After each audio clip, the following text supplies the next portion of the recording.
بسم اللہ الرحمن الرحیم نحمدہ ونصلی علی رسولہ الکریم اما بعد۔ محترم دوستوں اور بزرگوں، گزشتہ مجلس میں نے آپ کو یہ بات بتائی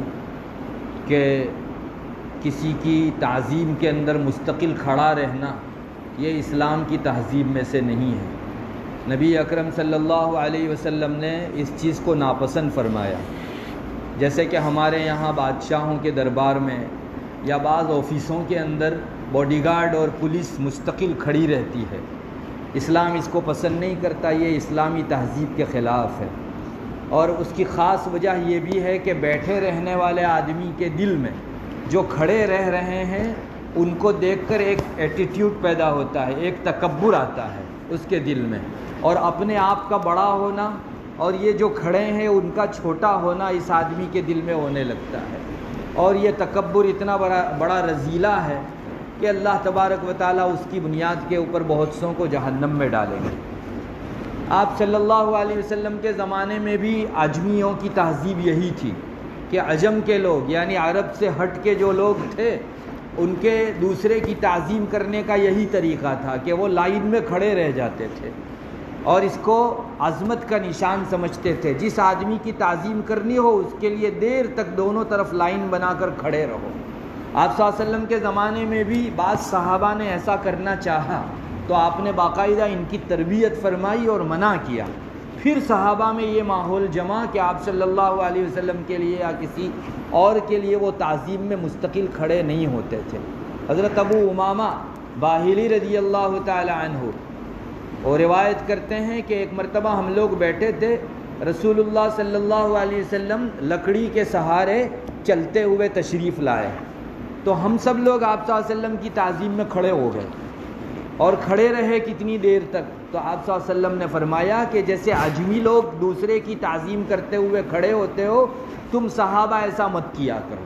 یعنی کسی کی تعظیم میں مستقل کھڑے رہنے کی اجازت نہیں ہے۔ آپ نے باقاعدہ منع فرمایا، اور الحمدللہ حضرات صحابہ کا یہ مزاج تھا، یہ ان کی طبیعت میں چیز شامل تھی کہ آپ کی زبان سے کوئی ایک بات ایک مرتبہ سن لیتے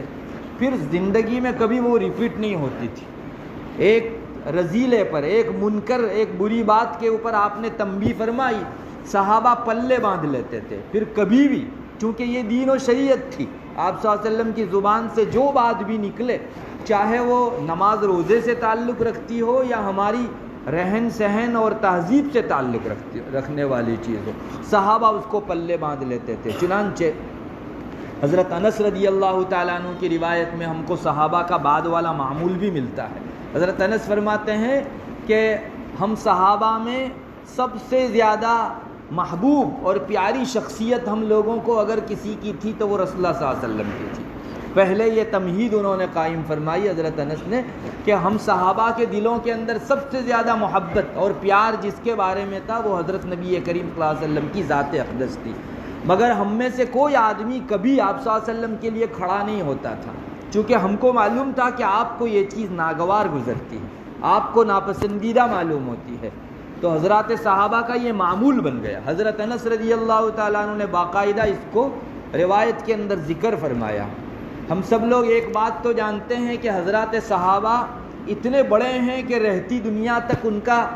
ہم پلہ اب کوئی نہیں آ سکتا،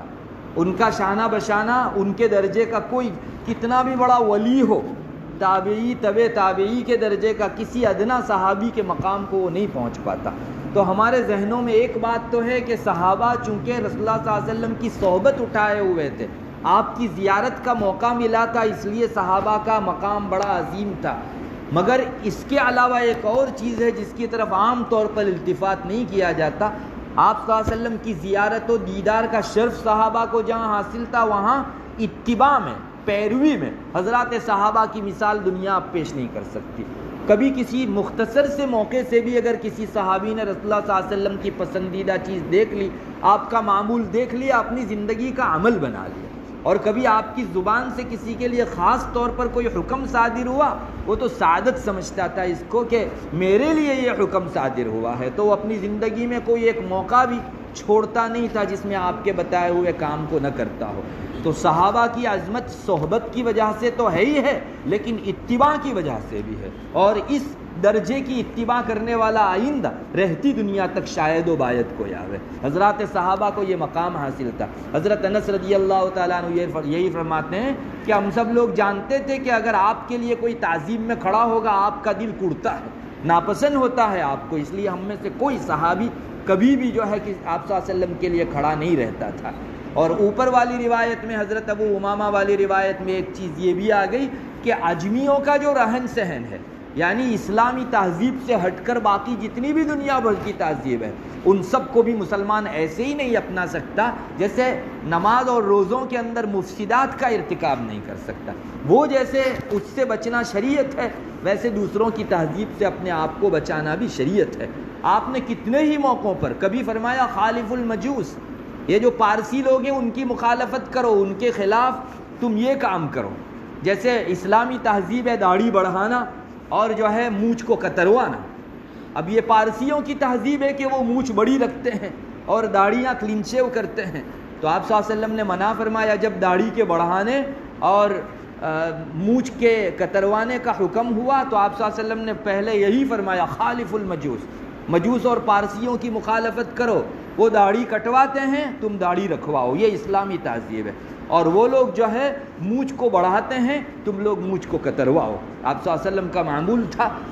اور داڑھی کتروانے والے جب مجوس آپ کے پاس آتے تھے آپ بڑا عجیب معاملہ فرماتے تھے۔ ایک مرتبہ رسول اللہ صلی اللہ علیہ وسلم کے پاس دو آدمی مجوسی پارسی آئے کسی کا سفیر بن کے، کچھ کام کاج کے لیے آپ صلی اللہ علیہ وسلم کے پاس آئے تھے، دونوں کلین شیو تھے۔ آپ صلی اللہ علیہ وسلم نے ان سے رخ موڑ لیا، ان کی جانب توجہ بھی نہیں فرمائی، جب تک یہ بیٹھے رہے آپ نے ان کی جانب رخ نہیں فرمایا، چونکہ یہ اسلامی تہذیب کے خلاف ہے کہ انسان داڑھی کتروائے، کتروانا ہو یا مڈوانا ہو، دونوں چیزیں جو ہے وہ شریعت کے اندر یکساں درجہ ناپسند ہیں۔ ہم میں اس وقت چونکہ تھوڑی سی خشخشی داڑھی رکھنے کا کریز چلا ہے تو لوگ سمجھتے ہیں کہ کچھ داڑھی رکھ لیتے ہیں۔ علماء فرماتے ہیں، ابن حمام نے لکھا ہے کہ کلین شیو اور تھوڑی خشخشی داڑھی دونوں خلاف سنت ہے، دونوں میں سے کوئی بھی سنت پر عمل کرنے والا نہیں۔ تو ایسا نہیں بولا جاوے گا کہ اتنی داڑھی رکھی کسی نے تو وہ آدمی اسلام پر عمل کرنے، دونوں خلاف سنت کام کرنے والے ہیں، یہ بھی سنت کی خلاف ورزی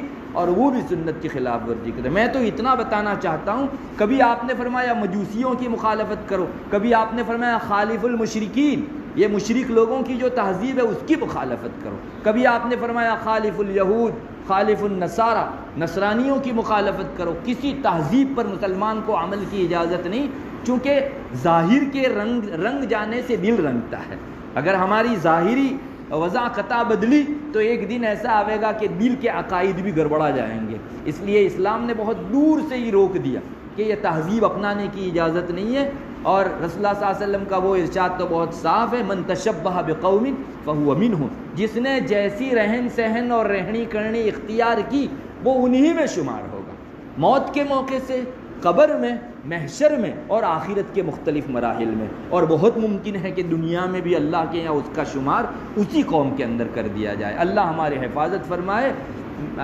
ضرورت اس بات کی ہے کہ ہم لوگ ان تہذیب کو اپنا مقام دیں۔ کھڑے ہونا اگر آج ہمارے یہاں تہذیب سمجھی جاتی ہو، مگر رسول ناپسند کرتے تھے ہم میں سے کوئی کسی کے لیے کھڑا نہ رہے۔ اسی طرح بعض لوگ جو ہے دوسرے کی تعظیم کے اندر دوسرا آتا ہے بڑا آدمی اور اپنی مخصوص جگہ مثلا مسجد کے اندر تو اس کو دوسرے کو کھڑا کرتا ہے اور خود بیٹھ جاتا ہے۔ اسلام اس کو بھی پسند نہیں کرتا۔ بھائی تمہارا کیا حق بنتا ہے کہ تم کسی دوسرے آدمی کو جو پہلے سے آ کر بیٹھ گیا ہو اسے اپنی جگہ سے اٹھاؤ اور کھڑا کرو اور تم خود بیٹھ جاؤ۔ صحابہ بہت زیادہ حریص تھے عبادت کے، اور ان کو بھی صف اول بہت اچھی لگتی تھی، اور رسول اللہ صلی اللہ علیہ وسلم سے قریب بہت اچھا معلوم ہوتا تھا، مگر کبھی کسی کو کھڑا کر کے اس کی جگہ بیٹھنا یہ ہرگز صحابہ میں نہیں تھا، چونکہ رسول اللہ صلی اللہ علیہ وسلم کا ارشاد انہوں نے سن رکھا تھا۔ حضرت ابن عمر رضی اللہ تعالیٰ عنہما کی روایت ہے، آپ صلی اللہ علیہ وسلم نے فرمایا تم میں سے کوئی آدمی ایسا نہ کرے کہ کوئی بیٹھا ہو تو اس کو اٹھا دے اور اس کی جگہ خود بیٹھ جائے، ایسا ہرگز اس کو جو ہے نہیں کرنا چاہیے۔ ہاں اتنا کہہ سکتا ہے کہ بھائی تھوڑی سی کشادگی کر دو، تھوڑی سی وسعت برت دو، اتنا بول سکتا ہے، یا لوگ جو بیٹھے ہوں ان کو اتنا کرنا چاہیے۔ دونوں چیزیں کہی گئی ہیں، وَلَكِن تَفَسَّحُوا وَتَوَسَّعُوا، یا تو یہ آدمی بول دے کہ بھائی جگہ ہے تو تھوڑا سا مل کر بیٹھ جاؤ تاکہ ایک آدمی کی مزید جگہ ہو جائے، مگر کسی کو کھڑا کر کے آپ اس کی جگہ بیٹھ جاؤ، صحابہ اس کو بالکل پسند نہیں فرماتے تھے، اور کبھی کوئی تعظیم میں اس طرح کھڑا ہو جاتا تھا تو اس جگہ بیٹھتے بھی نہیں تھے۔ حضرت ابو بکرہ رضی اللہ تعالیٰ عنہ، نفع ابن الحارث، یہ ثقفی صحابی ہیں، وہ فرماتے ہیں، ان کی روایت میں آتا ہے ایک مرتبہ وہ کسی گواہی دینے کے لیے صحابہ کی مجلس میں آئے، وہاں کچھ اور لوگ بھی تھے، تو ان میں سے ایک آدمی ان کو تعظیم کرتے ہوئے جگہ دینے کے لیے اٹھا،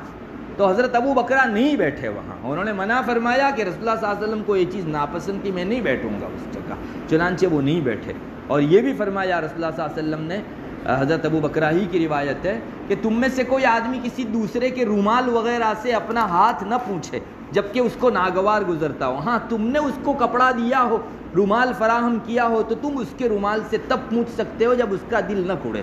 یہ بھی بعض لوگ جو ہے وسعت کے اندر ایسا کر لیتے ہیں کہ دوسرے کے رومال سے یا دوسرے کے کپڑے سے اپنا ہاتھ پوچھ لیتے ہیں، جبکہ سامنے والے آدمی کا دل کڑتا ہے، وہ ایذا پاتا ہے۔ تم نے پہنایا ہو، جیسے اپنی اولاد ہے، اپنا کوئی شاگرد ہے، اپنا غلام ہے، اس کو دیا ہوا کپڑا اگر آپ ہاتھ پوچھیں گے تو اس کو سعادت محسوس ہوگی، اس جگہ اجازت ہے، ورنہ دوسرے کسی کے کپڑے سے آپ کو اس کی اجازت کے بغیر پوچھنے کی بھی اجازت نہیں۔ حضرت عبداللہ ابن عمر رضی اللہ تعالیٰ عنہما کا بھی اسی طرح کا معمول تھا۔ ایک مرتبہ ابن عمر رضی اللہ تعالیٰ عنہما کے لیے کوئی آدمی اپنی جگہ سے اٹھا، تو حضرت عبداللہ ابن عمر رضی اللہ تعالیٰ عنہما اس جگہ نہیں بیٹھے،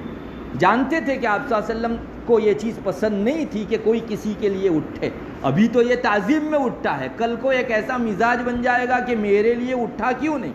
تو ایک سامنے والے صحابہ بہت ڈرتے تھے اپنے دلی کیفیات کے بدل جانے کے خطرے سے، اس لیے بہت دور سے ہی وہ سلام کرتے تھے، اس طرح کی چیزوں سے قریب بھی نہیں جاتے تھے۔ ہاں بائی چانس وقتی طور پر اس طرح کبھی کھڑے رہنے کا موقع آیا تو یہ ایک الگ بات تھی، جیسے صحابہ کا معمول تھا۔ حضرت ابو ہریرہ رضی اللہ تعالیٰ عنہ فرماتے ہیں کہ رسول اللہ صلی اللہ علیہ وسلم مسجد میں ہم کو حدیث بیان فرماتے تھے، جب حدیث کا درس پورا ہو جاتا تو آپ صلی اللہ علیہ وسلم اپنی جگہ سے اٹھ کھڑے ہوتے، تو ہم سب لوگ بھی اٹھ جاتے تھے، اور آپ صلی اللہ علیہ وسلم پھر چونکہ مسجد نبوی سے ہی حضرات ازواج مطہرات کے حجرے لگے تھے، تو آپ صلی اللہ علیہ وسلم جب تک کسی زوجہ محترمہ کے حجرے میں نہ چلے جاتے ہم لوگ آپ کو دیکھتے رہتے تھے، تو اس کھڑے رہنے پر آپ نے نکیر نہیں فرمائی۔ اس طرح اگر